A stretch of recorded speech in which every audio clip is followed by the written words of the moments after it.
Assalamualaikum warahmatullahi wabarakatuh. Selamat datang di DB Channel, Sobat DB.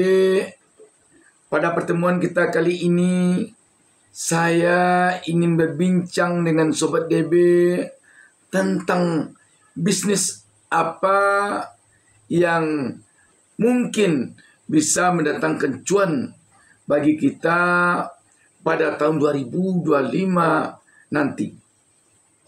Sobat DB, harus kita akui, kita di dalam memasuki tahun 2025 sekarang ini dihantui oleh kenaikan PPN, pajak pertambahan nilai. Kenapa kita sangat dihantui oleh PPN ini? Karena dengan kenaikan PPN menjadi 12% pada tahun 2025, sudah barang tentu ini akan mencekik perekonomian bangsa Indonesia dan akan meluluhlantakkan keinginan kita untuk bisa pada tahun 2025 nanti bangkit dari berbagai keterpurukan ekonomi yang telah kita jalani selama 10 tahun terakhir ini.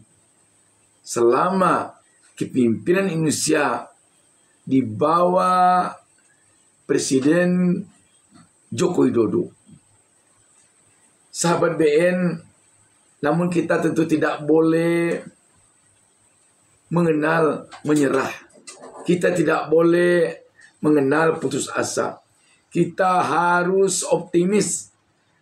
Bagaimanapun tahun 2025 harus kita jadikan sebagai tahun untuk bangkit dari perekonomian kita yang terpuruk di tahun 2024 dan seterusnya ke belakang selama 10 tahun belakang ini.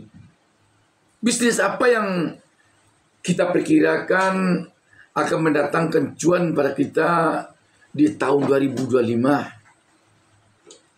Saya mengungkapkan pendapat saya di sini dan saya meminta kepada Sobat DB agar nanti memberikan komentar pada kolom komentar konten ini.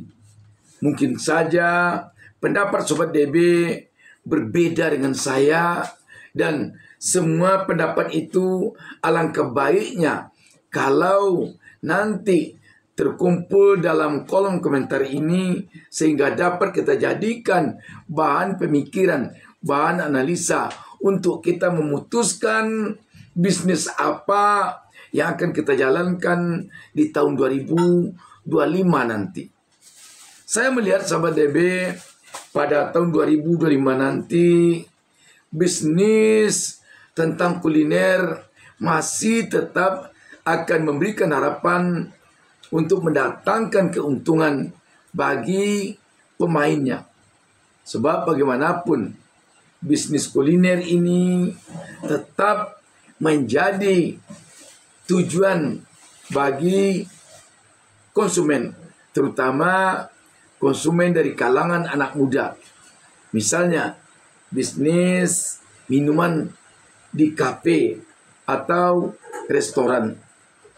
Tidak pun restoran, bisnis yang sifatnya bisa tempat nongkrong bagi anak-anak muda, kita perkirakan itu akan masih memberikan harapan keuntungan bagi pelaku bisnis.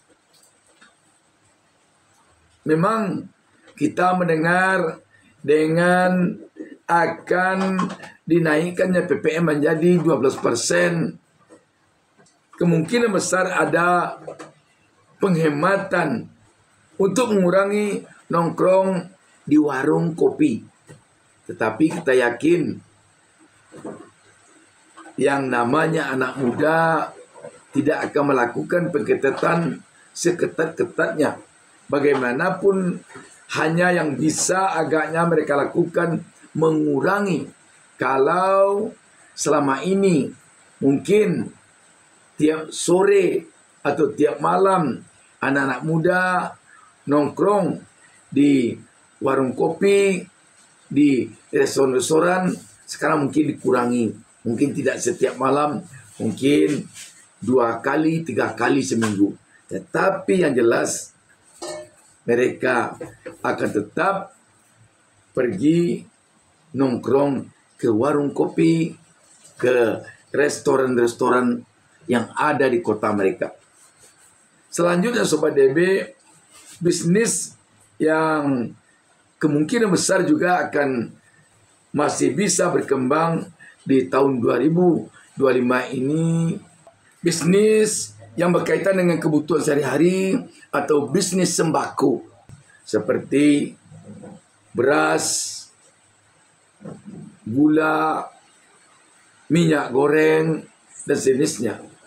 Bisnis kelontong ini atau bisnis sembako ini diperkirakan pada tahun 2025 akan tetap bisa berkembang.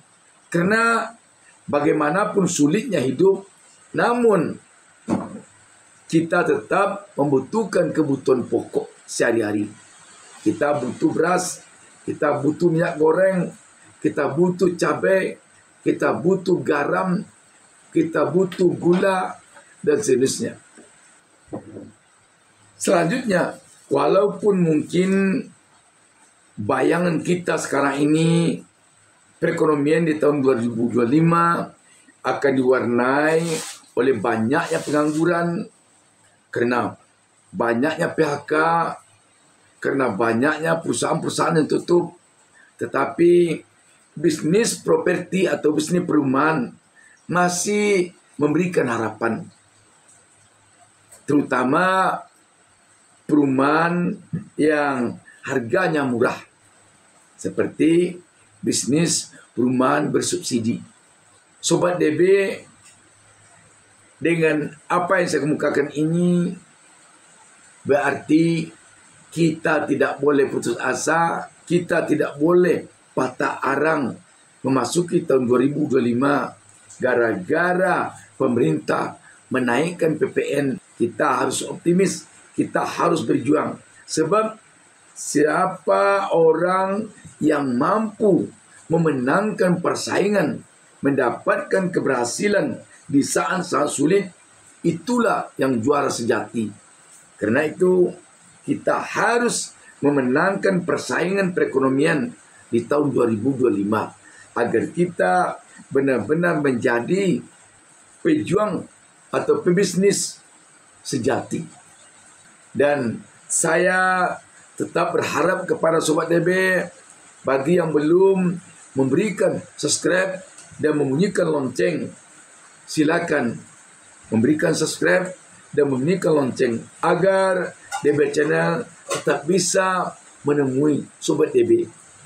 DB Channel selalu mendoakan kepada Yang Maha Kuasa agar seluruh pemirsa DB Channel menjadi pengusaha kaya raya. Salam sukses dari DB Channel.